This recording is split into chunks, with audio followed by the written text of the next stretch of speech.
We're in week 11. You have a quiz this week and an assignment due next week, I think. I guess before we start the lecture, I'll take any questions about either the assignment or the quiz if you have any. So does anybody have any questions?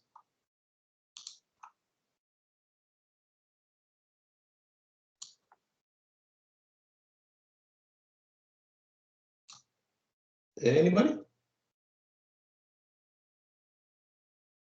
No? Okay. Oh, what's going on? Sorry, that's just the cat. Okay. I guess we'll get started with the lecture then. There's an assignment from Amelia Knapp. She's asking about question 3 of assignment 4. Question 4.3. Oh, here we go. Assignment 4. Yeah, I can take a look at that. I just got to pull up a web browser.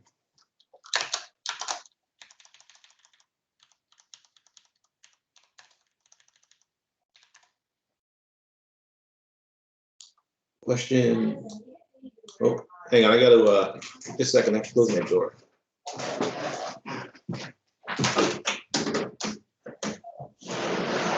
Sorry, Tilly. There you go. Okay. Question 4. Question 3. Question 3 of assignment 4. Explain why. Oh.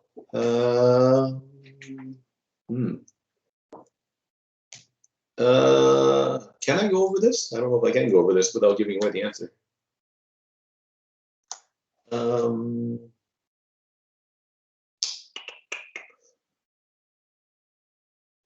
Yeah, I can't really talk a lot about this without giving away the answer, Amelia.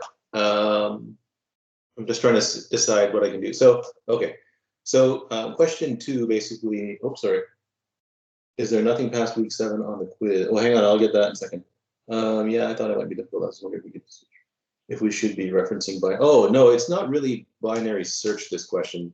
In the question here, basically you're asked to derive the timing function in 2 cases, right? So in the first case, so question 2, assume that n is equal to an integer power of 2, right? So if you analyze this function quickly, right? So there's what looks, well, if n is less than 1, it does nothing, right? So it just returns, so it finishes up. So if n is bigger than 1, so this is where you're interested in now, right? Now you're interested in this part here, and there's 2 cases here, right? So if n is even, or sorry, if n is not even, do that, right? If n is even, do that. Now, if n is even, right, sorry, n to the power of 2, then you're always falling into this case here, right? Question 3 says, look, suppose you're not a power of 2, right? So if you're not an integer power of 2, then when you start to go through this while loop, well, let's suppose n is even, right? So you divide by 2, right? And you can actually do that a few times, right? But eventually when you do that, n will become odd, right? Because n here is not an integer power of 2, right? So an integer power of 2 would be 2 times 2 times 2 times 2 times 2 times 2, right? So the prime factorization contains only 2's. If that's not the case, then the prime factorization must include an odd number at some point, right? So eventually you end up falling into this case here. And so that's the hint for question 3. Okay. So Amelia, I hope that helps you. It doesn't really have anything to do with binary search in this case. Stefan, is there nothing past week 7 on the quiz? So I think the quiz only covers up to, what did I say, composition and aggregation, right? Composition, aggregation, blah, blah, blah, blah.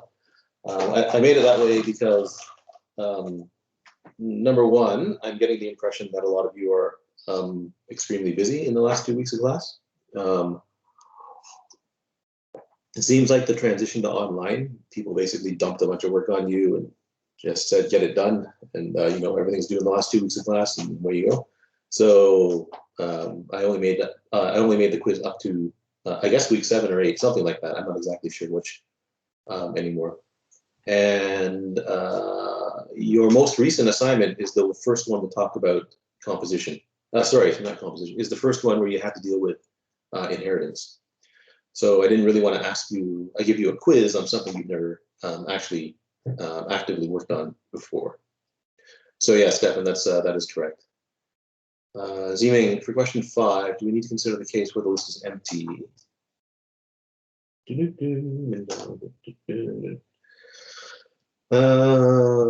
Implement function min now. Where the elements of T, no, you can assume that there's at least one element in the list, Ziming. Can I explain question 4? Yes. Question 4. Oh, yes, this is a good question. Okay, so question 4 says you've got this list, right? You don't know how big the list is, okay? So the list could be any size. But what you know for sure is that it only contains values in the range 0 to 1,000, right? It should be exclusive, right? So it only contains values between 0 inclusive and 1,000 exclusive, right? So the list contains the number 0 up to 999. There might be duplicates. Well, there have to be duplicates, right? If the list is bigger than 1,000, there must be some duplicate values, right? And so if you wanted to sort such a list, you could just whack it with a generic sorting algorithm, right? So if you hit it with like insertion sort, you'll be, your complexity will be in ON squared. If you use something like merge sort or quicksort, you would be in big ON log n, right? Because those are the worst case complexities for those types of sorting algorithms. But the structure of the problem is such that you can sort it in ON time, right? So there is a way to sort this particular, solve this problem sorry. Oh yeah, right. This is, yeah, it won't highlight that, in ON time. And so the way you do it is, you just follow the little recipe here, right?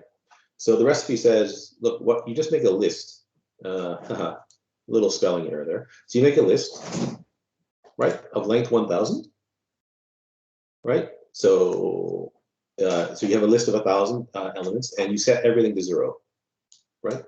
And so basically what you're going to do is you're going to use this list to count the number of times 0 appears, to count the number of times 1 appears, to count the number of times 2 appears, and then 3 appears, and so on and so on and so on and so on, right?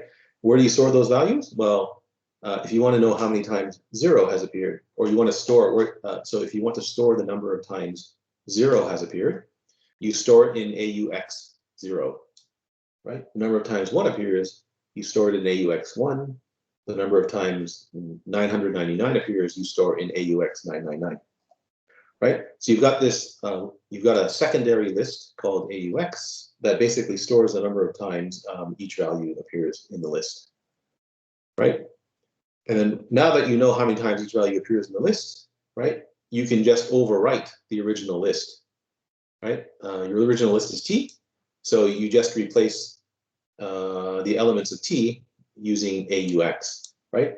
So if you see 0 has appeared 5 times, then you put 5 zeros at the front of T, right?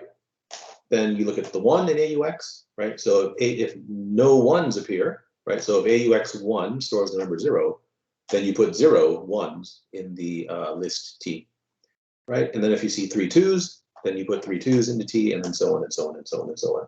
That's big O of n. Does that help you, Abby?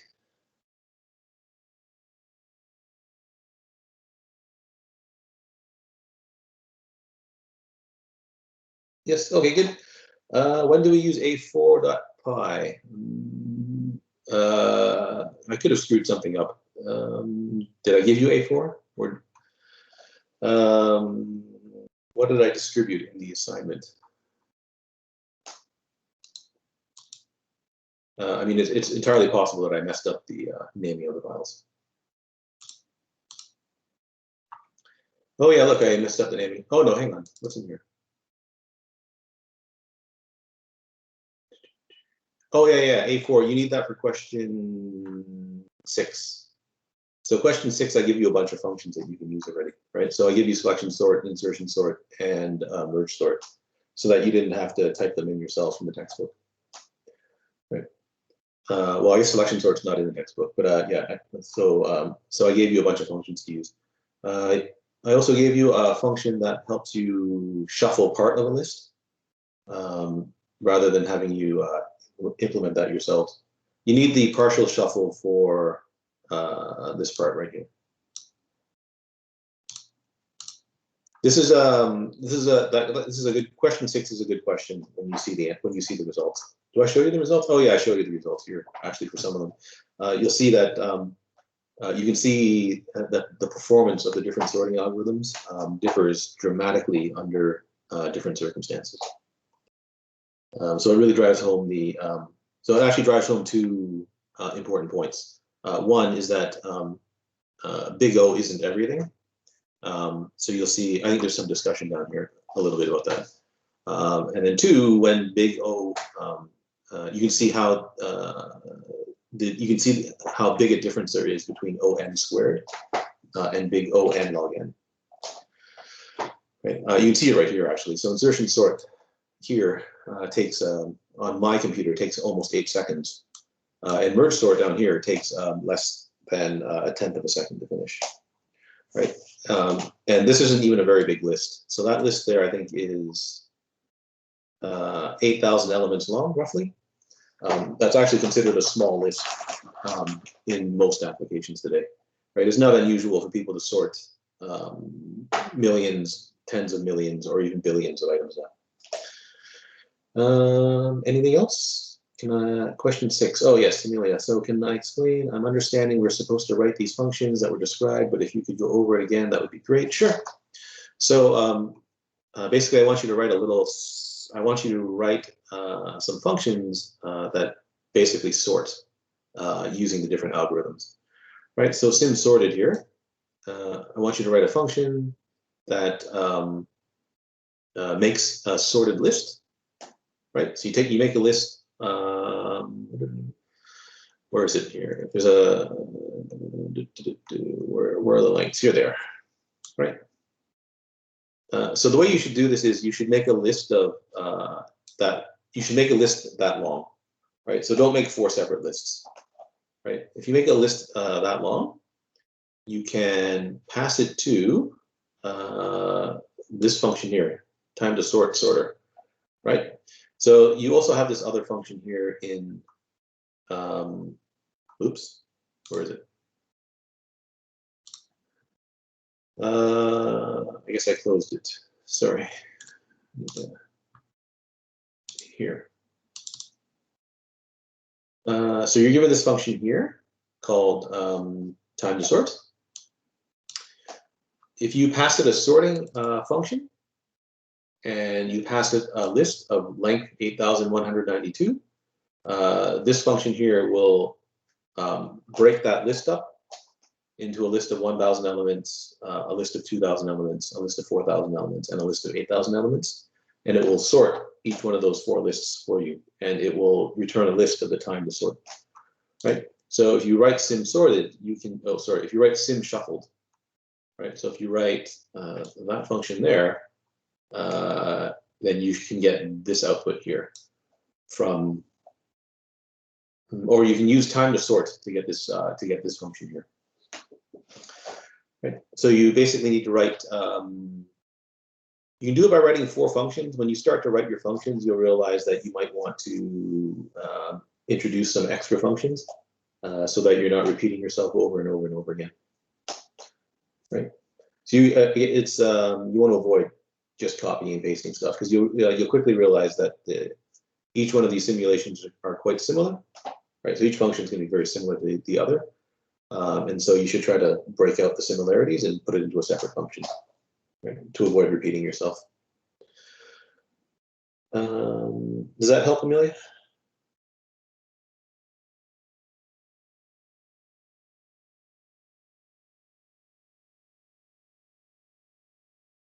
Okay, great. Cool. When can we expect assignment 2, quiz 2 back? Next Monday, I believe. I've fallen a bit behind on getting the marking out to the TAs, so I finally got those out earlier this week, or on the weekend, and so they're going to get those done in about a week. So they're expected back on Monday. Anything else? Professor, I have a question regarding the self-assessment of, or the Sure. sample quiz 3. Yeah. It's just for the first function, which is sort of like a intentionally botched function, which has to be corrected by the student. Yeah, let me just load it up because I don't actually remember exactly what the question is asking.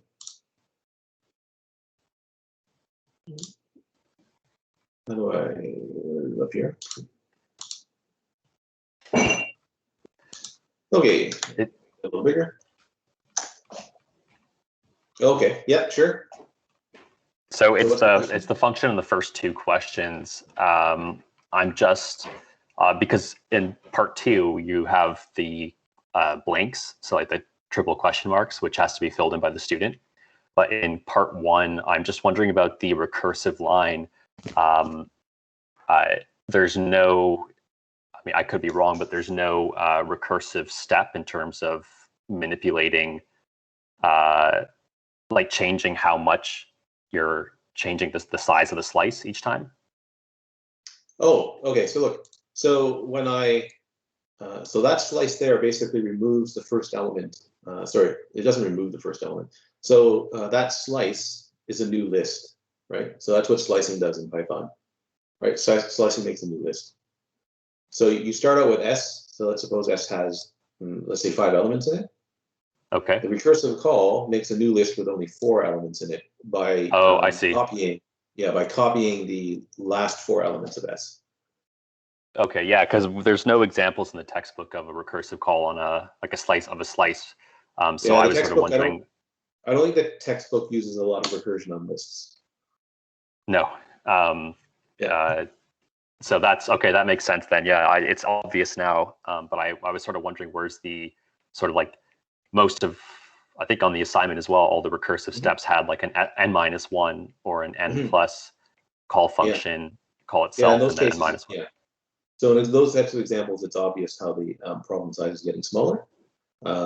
Here, once you remember that a slice actually makes a new list, and that this list is smaller than the original list, then that's when it should click, right? Oh, the recursive call really is trying to solve a smaller problem each time.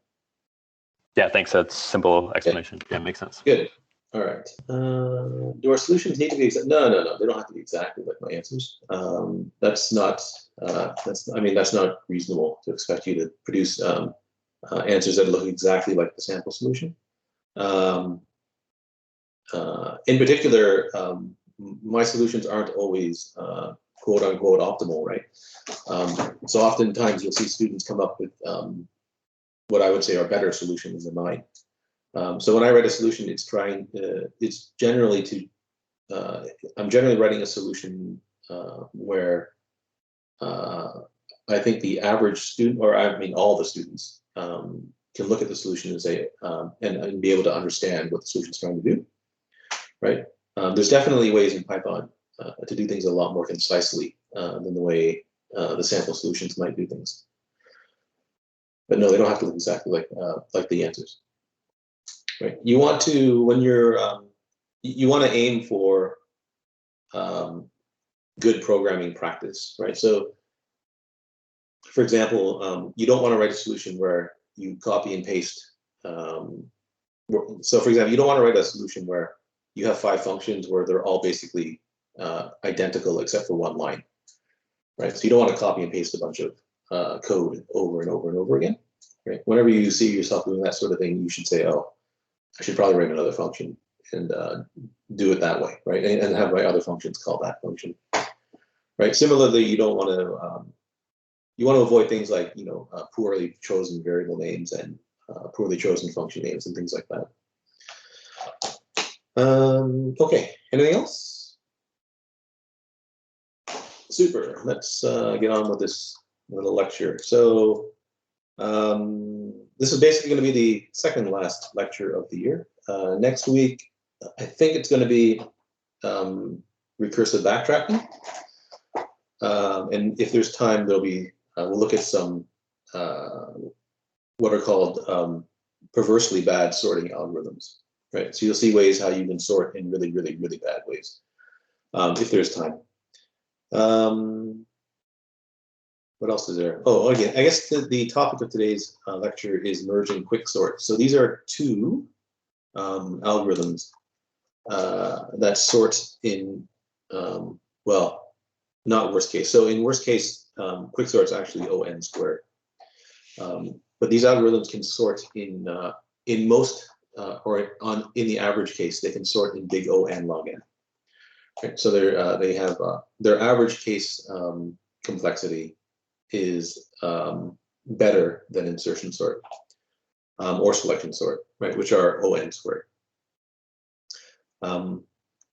You'll actually see an example of where in the assignment, one of the in the last question, insertion sort is actually faster than merge sort, and you'll see that in one of your when you write the simulation for one of the situations. Okay, so merge and quicksort, they both fall into this category of what are called divide and conquer algorithms. So if you're in computing science or planning on studying computing science, you'll eventually end up in CISC121, which is the algorithms course, and you'll see you'll learn about all sorts of you'll learn about this particular paradigm of algorithms. Right. So the way divide and conquer works is you take a problem, right?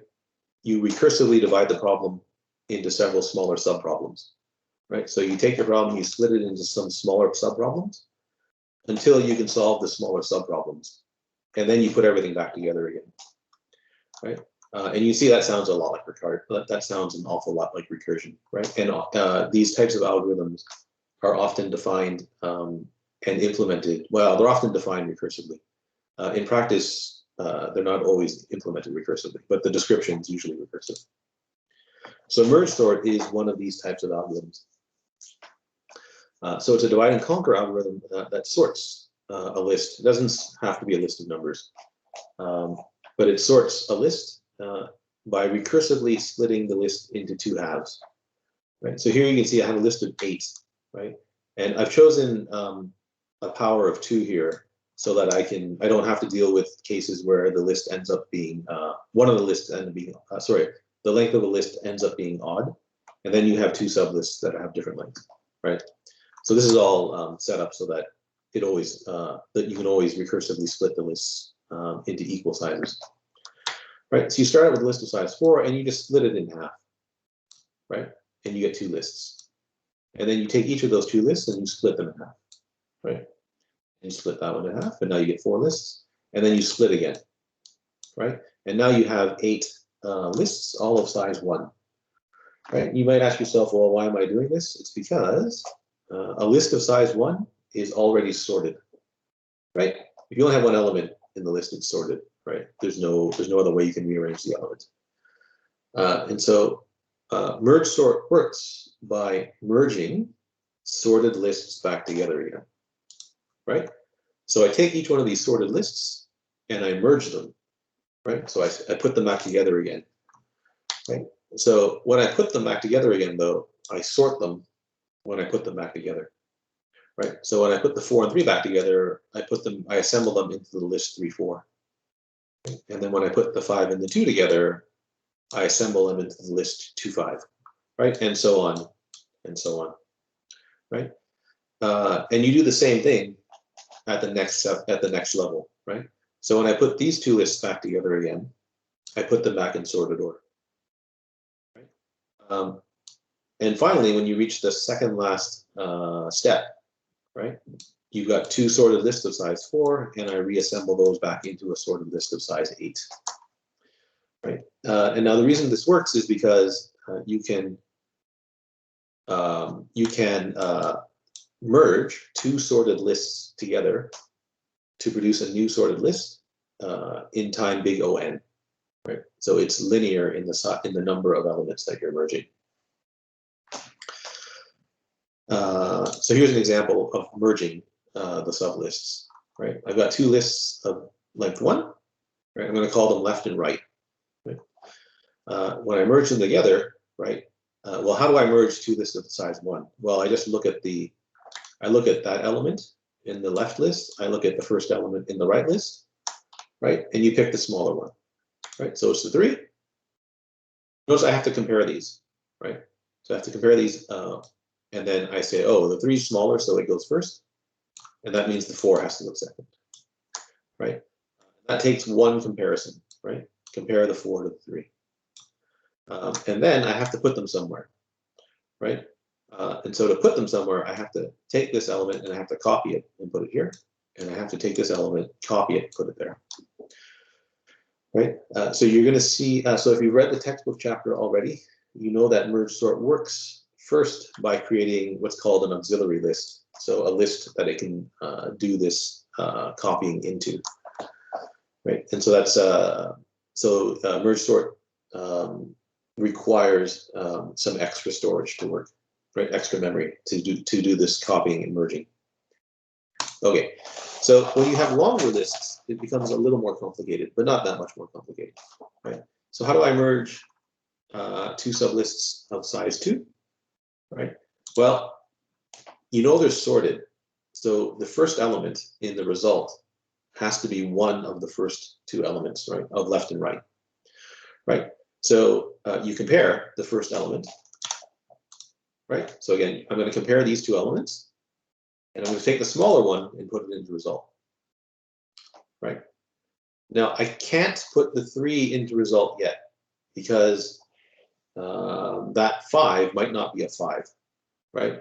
For example, if that was another 2, then if I just put the 3 into the result, I would not have a sorted list, right? So conceptually, what you do is you say, well, I'm done with the 2, so I'm going to remove it, right? So conceptually, that's what you do, right? So in your mind, you say, well, I can get rid of the 2 now. In practice, you don't remove the 2 from the list, right? Because removing an element from a list, it turns out, is actually expensive, right? To remove an element from a list of size n, it turns out it takes time proportional to n, right? If you're removing from the front, at least for the Python, for the standard Python list, right?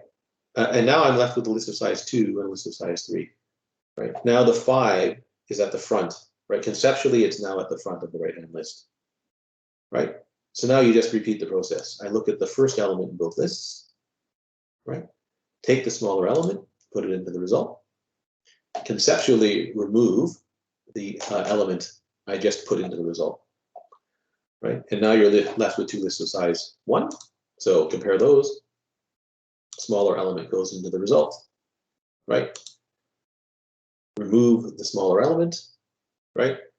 I now have an empty list, right? So the left-hand side now is empty. So now I know everything must come from the right-hand list, right? So now I just move the 5 into the result, right? And if you count the number of comparisons that I just have to do there, that's 3 comparisons, right? And there's 4 elements in the result, so I had to copy 4 elements, right? One more example, right? So now I'm going to merge 2 lists of length 4, right? So again, compare the first element of both lists. Smaller element goes into the result, right? Conceptually, remove the first element from the right-hand list. Repeat, right? Smaller element goes into the result. Remove the element from the left-hand list. Repeat, right? There's the 3. I'm going to compare these 2. The 4 comes out, right? Compare the front element of both lists. The 5 comes out. And as soon as one of the lists become empty, right? So if the left-hand, so in this case, the left-hand list is empty, then I know everything must come from the right-hand list now, right? Similarly, if the right-hand list was empty, then I know everything must come from the left-hand list, right? So now you just copy the elements straight into the result, right? And you'll see there has to be 8 copies, right? There's always this, the number of copies is always equal to the size of the left-hand list and the size of the right-hand list, right? Here, there happen to be 5 comparisons, right? In the worst case, you'd have to do 7, but here I only have to do 5, right? Okay, so in the worst case, when you go to merge a total of n elements, right? So in the worst case, I would have to do n minus 1 comparisons, right? So the worst case occurs when you end up removing when one of the lists doesn't become empty until there's only one element in both lists. Right? There's always n copies. Right? No matter what you, no matter what. Right? If I'm going to merge n elements and I'm copying them into another list, then that's always going to be n copies. Right? So in total, that's 2n minus 1 operations. Right? Where I'm counting the number of comparisons and the number of copies. Right? So I should point out here, this is a little bit different than the way I showed you how to derive a timing function for in the complexity notes. Right, so in the complexity notes, we said count all the elementary operations. It turns out that people who study complexity theory often they don't count all of the operations. Right, they only count the ones that they consider to be quote unquote important. Right. So people who study sorting algorithms, they normally only count the number of comparisons, maybe the number of copies, right? And ignore everything else, right? Because everything else is constant time anyway, so it doesn't end up affecting the big O and the big O complexity in the end. So 2n minus 1, you should recognize that's in big O of n, right? And so the worst case complexity emerging is of order big O n, or is in big O of n. Okay, so can I explain why it's n minus 1 comparisons? Yeah. So let's go back to this example here. Oh, sorry. Okay, so here I've got a total of 4 elements, right? So the worst case happens when, sorry, right? Okay, so you get the worst case number of comparisons when you end up with only one element in both lists, right? So when I end up with only one element in both lists, that means I've compared the maximum number of elements, right? And so that turns out to be n minus 1 if you actually do the counting. In the next example, right, because I end up, hang on, in this situation here, right? So I end up in the situation where there's no element in the left-hand side and more than one element in the right-hand side, right? So I don't have to compare anymore, right? So this one has fewer comparisons, right? So this is only 5 instead of 7. But you can easily set up a situation where you need 7 comparisons to do 4, to merge 2 lists of size 4, right? But if you end up with, if you end up in the situation where there's only one in the left and one in the right, then that's then the only way you can get to that situation is if you had to do n minus 1 comparisons.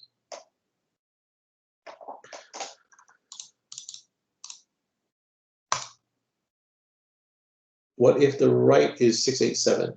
Can't be 687, right? The lists are always sorted, right? So there's no way that can be 687, right? It could be 68, but then the 7 would have to be in the left-hand list, right? Yeah, so this the assumption here is that you're always merging sorted lists.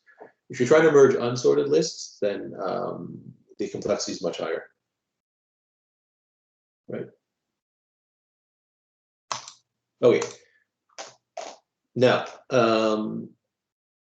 if you want to derive the complexity of merge sort, right? It's so the textbook does it, but it basically does it in one line. I don't know how many people have read it. The textbook basically just writes down this one formula and says it's this complexity, right? It more or less says, well, obviously it's this, when there's really nothing obvious about it. It was kind of funny when I read it the first time. Okay, so suppose the running time, so that's the total number of operations, right? Actually, I'm not really interested in the total number of operations. I'm really, well, let's just argue it's the total number of operations, right? So it's a function of the number of elements to sort, right? So I'm going to sort a list of size n, right? I'm going to call my function big T of n. You can call it little f of n if you want to, right? But for recursive algorithms, it's very common to see big T of n instead. Okay, so how does merge sort work? Right, so you have to go back and think, well, how's this working, right? So merge sort basically takes your original list and splits it in half, right? And then it merge sorts both lists. That's effectively how it works, right? So take the list, split, merge sort both lists, right? Recursively merge sort both lists, right? So how long does it take to merge sort a list of size n over 2, right? Where n over 2 is the list that's half the size of the original list, right? Well, if I'm calling my original function t of n, and n is now n over 2, right? And I have to do it twice, right? Once for the left-hand side, once for the right-hand side, then the total running time is 2 times t over n over 2, right? So t over n over 2, that's to merge sort a list of size n over 2. And I have to do it twice, once for the left-hand side, once for the right-hand side, right? But I have to do this merge every time, right? So the total amount of time is 2 over Tn over 2 plus big O of n for the merge. Okay, so now how do I solve that, right? So that's my timing function, right? I've got this big O of n, right? If you've read the complexity notebook, you know that big O of n, you can just replace that with either n, right? Or some constant times n if you want to, right? So if you wanted to, you could replace n with some constant c times n, right? It turns out in the end, it doesn't matter, right? You're gonna end up with the same answer either way, right? So your timing function is approximately, right, 2 times the amount of time it takes to split the lists, right, plus the time to merge, right?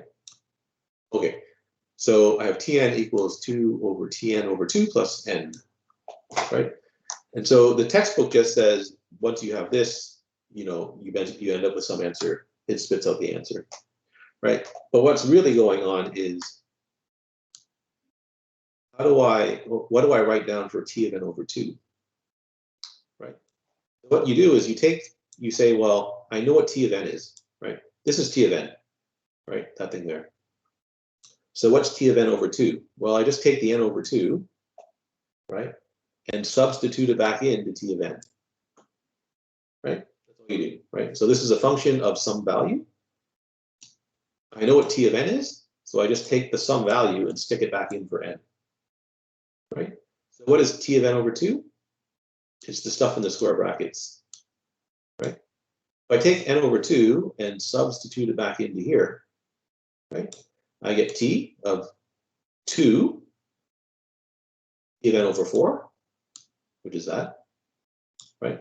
Plus big O of n over 2, which is approximately n over 2, right? And then don't forget the plus n on the end, right? So that stuff in brackets is just T of n over 2 substituted back in to T of n, right? That's what's going on, right?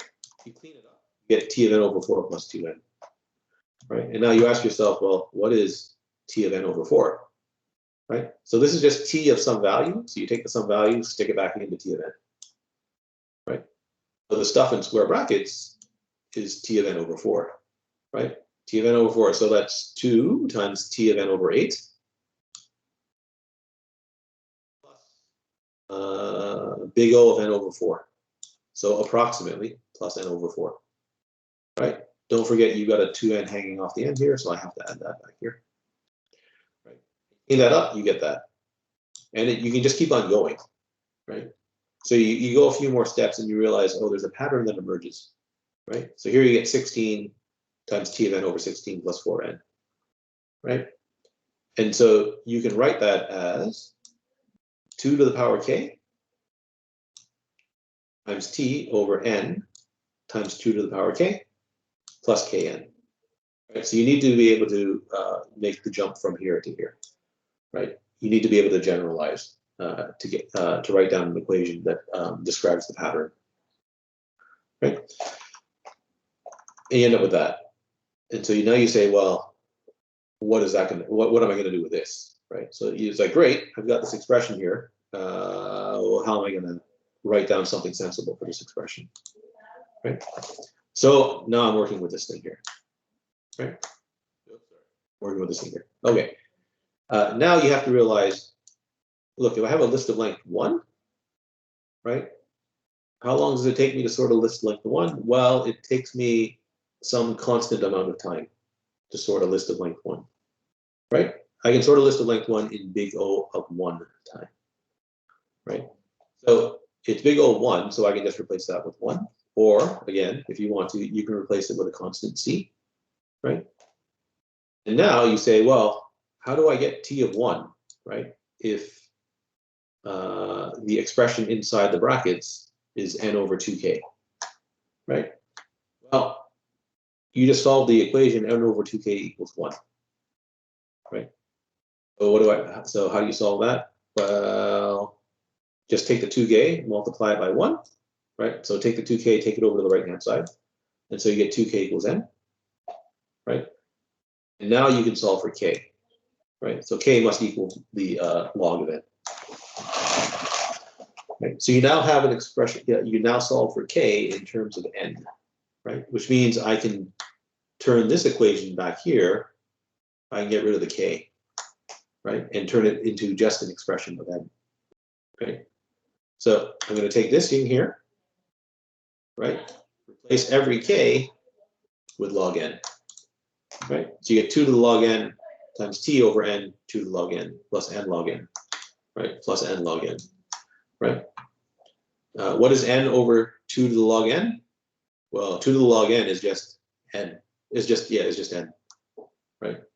So that's t of 1, right?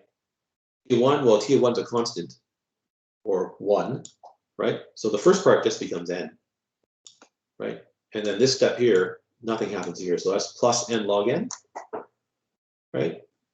And now you've got an expression that only involves n, right? And you know, well, you should be able to work out what the big O of this is, right? So n log n and n, right? So the second term dominates the first term as n becomes large, right? So we throw away the n and we just get n log n. Okay? And so that's how you derive the complexity of merge sort, right? So that's the basically the one line in the textbook expanded into 3 PowerPoint slides. Can I go over the second step to deriving it? You mean here or here? So slide 10 or slide 11? That slide. Slide 10? 10, yeah, thank you. Okay, yeah. Professor, just before you re-explain that, Sure. So you're saying the one line in the textbook, and you're just talking about they have a schematic under the analysis of running time for the merge sort function, and you're just saying how it goes from a visualization of sequential like halves, and then it just says total n log n. Somewhere they scribble down this equation. They basically say it's t times t didn't times see t. the equation. Yeah, I don't see the equation in the textbook. I'm pretty sure it's in the I think it's in the text somewhere. They just scribble it down and then they say the answer must be n log n. Okay. Yeah, I'm pretty sure it's in there. I'm pretty sure everyone's seeing it, and then thinking, well, that's not good. Okay. Okay, so back here. Okay, so I'm going to assume that you're happy with this statement here, right? So the time to sort a list of length n is equal to the time to sort 2 lists of half the size plus the amount of time it takes to merge them, right? So when you have big O of n, you're allowed to replace that when you're working with a timing function with just n, right? And that comes from the mathematical definition of big O, right? So the mathematical definition of big O basically says, as n gets large, this thing here is no bigger than some constant times n. That's basically what it says, right? It basically says you can find some constant times n where that is bigger than the timing function for your particular function, right? So you're allowed to replace that with just n. And if you want to, you can replace it with a constant times n. Like I said, it doesn't matter, right? So you end up with this thing here, which is a recursive definition, right? T of n is a function of t of something, right? So the question comes is, how do you solve it? So one of the ways you can solve it is by taking the n over 2, right, and substituting it back in to the original equation, right? So this is t of some variable, right? So you're allowed to take whatever this thing is here, right? So this is just t of some value, and substitute that value back in for n. Right? That's all we're doing here. So what is t of n over 2? right? So what is this part here? Right? Well, it's the stuff in the square brackets. How do I get the stuff in the square brackets? I take the n over 2 and I substitute it for n. So Okay, everywhere I makes see sense. n, sorry? That makes sense. Okay, good. Yeah, everywhere you see n, you just replace it with n over 2. So that becomes n over 4, that becomes n over 2. So there's your t of n over 4 plus n over 2, right? Clean it all up, you get that. You rinse and repeat. That's it. I'm trying to remember where you're going to do this. I think if you're staying in computing science and you end up in 365, this is where you end up doing this over and over and over again, unfortunately. Right. You might see it in data structures, depending on who teaches it. So that would be 235. Okay, so that's merge sort. Quicksort is another one of these, is another divide and conquer sorting algorithm. And it's very different than merge sort. So Quicksort, for a very long time, was basically the de facto default sorting algorithm in many programming languages. So in the C programming language, it's still Quicksort is still the default library sorting algorithm. Python is a variation of merge sort, so it's a souped up version of merge sort. Java uses a similar algorithm as Python. And who else is it? C++ is probably, well, actually, I don't know what C++ is, to be honest. But it's in most programming languages now, it's some variation of Quicksort or some variation of merge sort. Quicksort was basically the subject of one of the authors of the textbook. Right? So Sedgwick is one of the authors of the textbook that you're using. His entire PhD dissertation is called Quicksort. So he wrote an entire PhD dissertation on the Quicksort algorithm.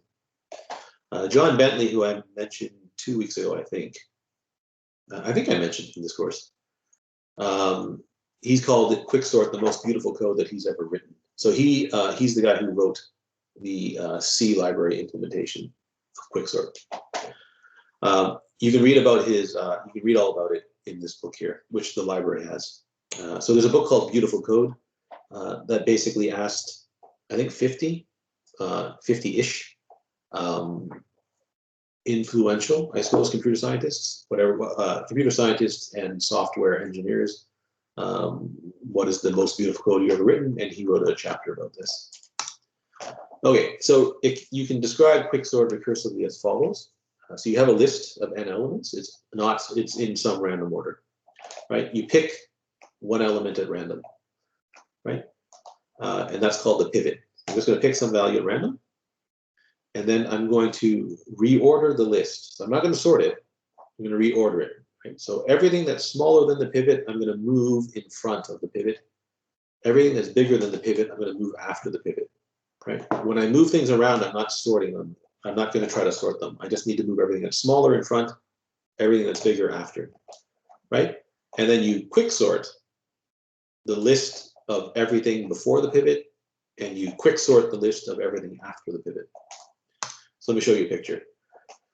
The second, step 2, so when I reorder the list, that's called the partition step, right? So here's my list that I want to sort.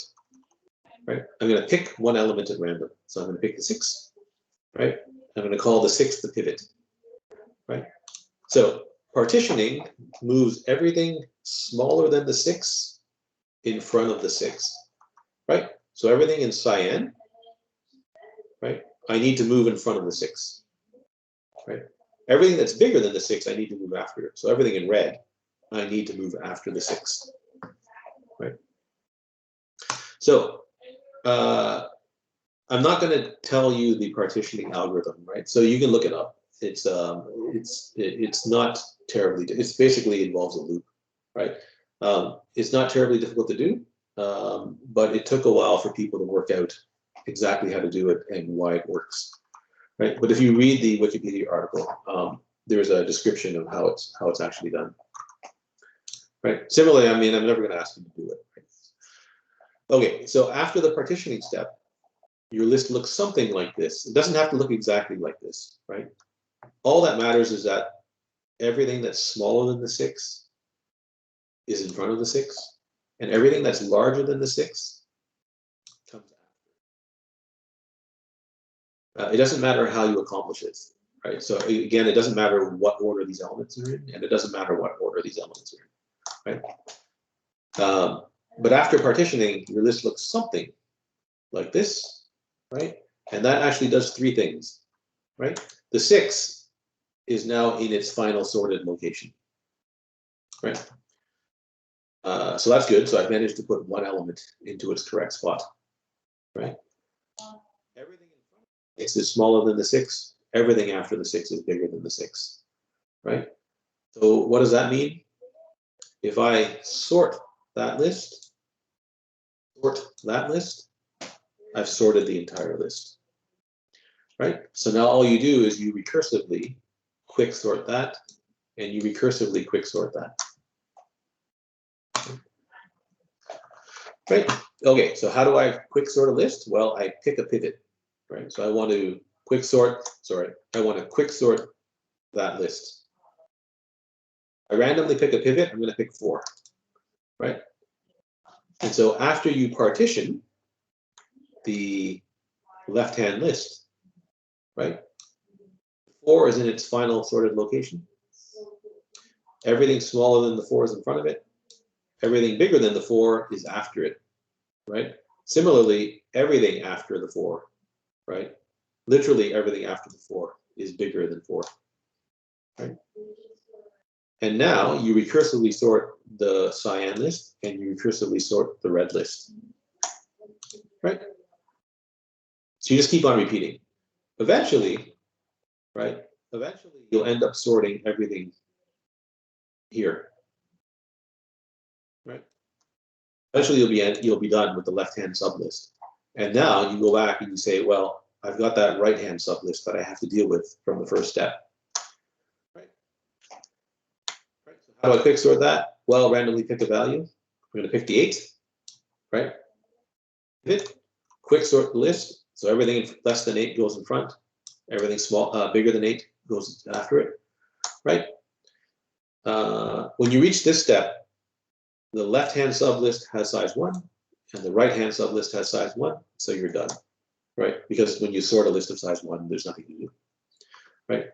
You can end up with a list of size 0, right? So if I pick the 9 as the pivot, right, then I'd have an 8 and a 7 here, which I'd have to quicksort, but you wouldn't quicksort anything. You don't have to quicksort anything after the 9, right? Okay, now quicksort. The reason why, well, one of the reasons why quicksort, merge sort is sometimes used instead of quicksort, has to do with the worst case complexity of quicksort, right? So the complexity of quicksort depends on 2 things, right? So one is how quickly can I partition a list, right? So without proof, I claim it's ON for a list of size n, right? That should, well, I don't know if it should be intuitively obvious. It's not surprising because you have a list of size n and you're not really sorting it. You're just moving things around, right? So you can kind of convince yourself fairly easily that that's going to be big O of n, right? If you actually look up the algorithm, you can conclusively determine that you can conclusively say that it is going to be big O of n. The other problem is this pivot, right? So how you choose the pivot turns out to be the really important factor in how quicksort behaves. Okay, so when you choose the pivot, let's assume that when you choose the pivot, you always pick the smallest value in the sublist, or you always pick the largest value in the sublist. Okay, so let's go back. Let's go back to the original list. Where is it? Right here. Right. So I've got this unsorted list here. Right. I need to pick a pivot as my first step. If I pick the 0, right, the smallest element as my pivot, right, then there's nothing smaller than 0 in the list, right? So the left-hand sublist has size 0, so there's nothing to do. But the right-hand sublist has n minus 1 elements in it, right? So that's got n minus 1 elements in it. Similarly, if I pick the largest element in the list as my pivot, right, there's nothing bigger than 9. So the right-hand sublist is 0, right? But the left-hand sublist has size n minus 1. So if when I pick my pivot, I pick the smallest or largest value, I end up with one sublist whose size is n minus 1, right? And I recursively quicksort that, right? Okay, so if T of n is the time it takes to quicksort a list of size n, right? Then when I pick the smallest or largest value to be the pivot, I have to quicksort one list of size T of n minus 1, right? And I have to partition, right? I have to do the partition step, right? So I have to count that. I have to count that time too, right? So partition, and then quicksort the list of size n minus 1, right? If you go through the exercise that I just showed you for merge sort and you solve this one, right, you'll end up with big O of n squared, right? Which is no better than insertion sort, right? In terms of overall, in terms of computational complexity, right? It's the same as insertion sort and merge sort. Selection sort, right? And so the worst case complexity of quicksort is actually the same as the worst case complexity for insertion sort, right? Whereas for merge sort, the worst case complexity is always n log n, right? Okay, now it turns out that in practice, it's unusual that you always end up randomly picking the smallest or largest value, right? So if you can somehow always pick the median value in the sublist, right? So suppose I can always split the list into size n over 2, right? Which is also highly unlikely, but let's assume I can do that, right? And I end up with two sublists of length n over 2, right? So I partition, that takes me big O n time, and then I quicksort two lists of size n over 2, right? That becomes your timing function, and that's the same as merge sort, right? So we already solved merge sort, so I know that's big O n log n, right? So it turns out in the average case, right, you can't always pick the sublist to be exactly of size n over 2, right? But it's on average, it's close-ish to n over 2, right? So the average case performance of quicksort is something like big O n log n. In practice, quicksort is very fast, right? It's either, well, depends on how you time things, right? But it either has average case performance that is similar to or faster than merge sort. Oops, sorry. There are other issues related to sorting where you might pick quicksort over merge sort, but they're not really important for us in CISC121. Right? If you want to read about sorting, though, you can easily you just look at the Wikipedia article for sorting, and you'll see that there's some other issues that people look at consider important when they pick a sorting algorithm. Right? But for us, we're mostly interested in complexity and in seeing examples of recursive algorithms in real life, right? So describing merge sort and quicksort, it's easy to do if you describe it recursively. In practice, they're usually implemented without using recursion, mostly to avoid, there's some overhead when you do things recursively, right? So generally what happens is you rewrite the algorithm so that it works iteratively. But yeah. So that's it for today's talk. Does anybody have any questions about either quicksort or merge sort?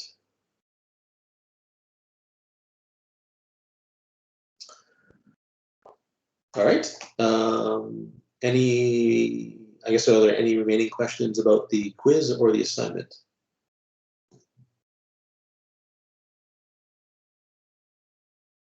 All right, I'm not seeing any questions. So that's it for today. And I guess I'll see you next week. Oops, yeah, it's going to stop recording.